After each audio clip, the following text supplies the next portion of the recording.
Hello and welcome to The Hero Spouse. I'm Kendra Ruth, here to answer one of your questions about marriage and midlife crisis. Today we have an anonymous left behind female spouse. This is a question that I asked permission to use for one of these FAQs, so it wasn't submitted to me through the forum.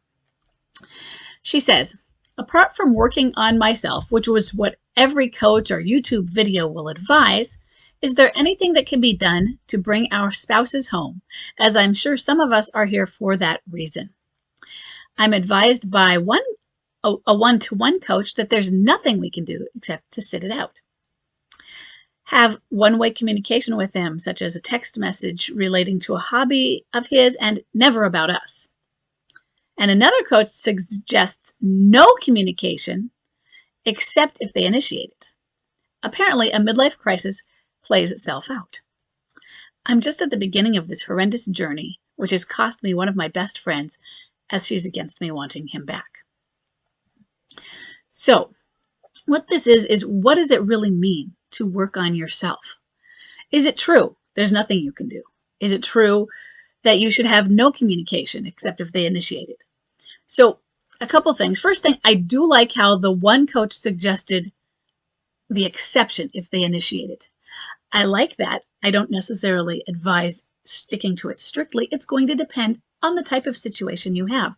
If you have, say, a vanisher, and you someday want to reconcile, how do you reconcile without ever having communication? You may need to be the one to initiate. And that would work on looking at smart and neutral contact. For the most part, I do like it if you sit back and see if they will initiate. Give yourself some time, give them some space. If you have a clinging boomerang, you'll soon discover, and this depends on how long it takes them to settle. Could take a few weeks. It could take longer for some of them, but they will probably be the one initiating contact, or if you do initiate, they'll jumpstart and initiate as well. There are, of course, times where you have to initiate if you have children and you're co-parenting. Is there nothing you can do except sit and wait it out? There's always something you can do. Nothing, absolutely nothing, guarantees a reconciliation. But there's those mantras or the axiom that we cannot change another person. Is that really true? Yes and no. What we do is we influence change in other people. Our parents raised us to be a certain way. That influenced how we were. That changed how we would have been had we been raised by other parents. So our influence makes a difference. So instead of saying it as we can change other people, we can influence them to choose to change or to change. Sometimes we're not choosing the changes. We don't recognize that we are becoming different as we grow and develop. It's other people who see that.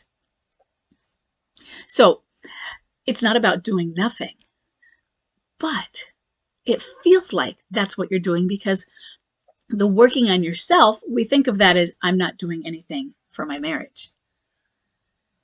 But it's a byproduct.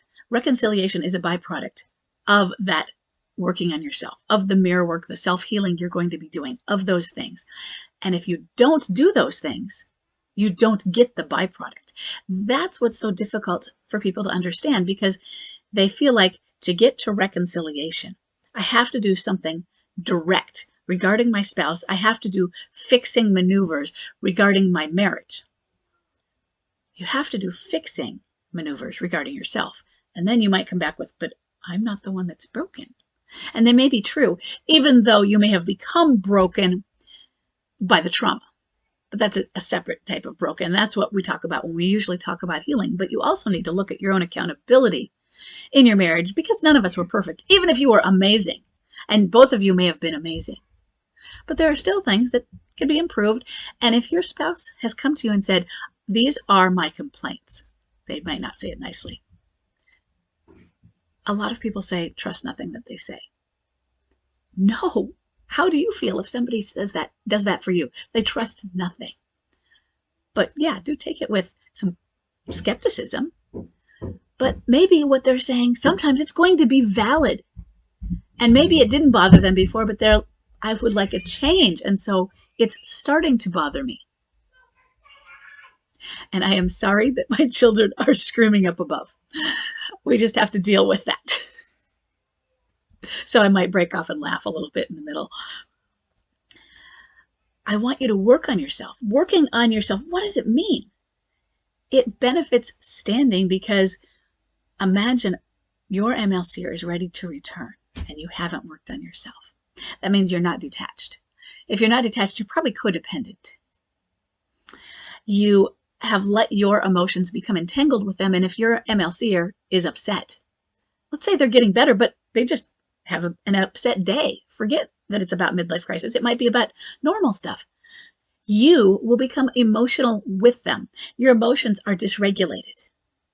That's more likely to cause conflict in your relationship. You're more likely to fear the other shoe dropping, the abandonment happening again and again. You're more likely to be paranoid about a continuing affair. How do I know it's really over? They could be well healed and doing everything right, but if you haven't healed, it's still not going to result in a successful reconciliation. And now I say successful because you can have couples who come back together and they just have a horrible life for the rest of their lives. But that's not really what any of us want, is it? We want to have a successful reconciliation. And the way we do that is working on yourself. You give them space, and that doesn't mean you don't contact them. It means you give them space and see if they will initiate contact. And if you do need to initiate contact, you determine some smart contact, like neutral reasons if possible. If they are not obvious, such as, hey, the taxes are due, or you need to come and get your stuff, or Johnny has a recital next Wednesday, think about other things you can do. A birthday is coming up and you don't send something sentimental and ooey gooey or anniversary things, but I just thought I'd send you this on your birthday. I was thinking of you. Or just I was thinking of you. Are you doing okay? If you have a vanisher, they might ignore you and you won't get a response at all. So you won't even realize they read the response. Or the alienator, if there's an alienator, could have gotten it and deleted it. You won't know. Or they can monster back, get away from me. If they do that, you'll have an answer. Or they can say, I'm doing fine. They can say, I'm doing fine. And without emojis, you won't know if it's, I'm doing fine. And there wasn't a thank you, but in their head, they might have had, it might have been polite. You won't always have the feedback. But it is good to put out feelers occasionally. Now, very occasionally. If you have a vanisher, maybe twice a year. If you can think of birthdays, Christmas, whatever, a few times, and no expectations. What that means is don't expect them to respond or not respond. Just send it into the universe. You're working on yourself because that is what you need to do for your life to move forward and thrive. And it is the only way to get to a successful reconciliation. They're going to be off not working on themselves right now. MLCers are broken, and it takes a long time till they get to the working on themselves in a valid way part. And accepting that is part of midlife crisis. But the reason you get to do it is because that's the only way you get to reconciliation, by working on yourself. It benefits because you can't get there if you're broken. I hope this was helpful. And I will see everybody in the next question.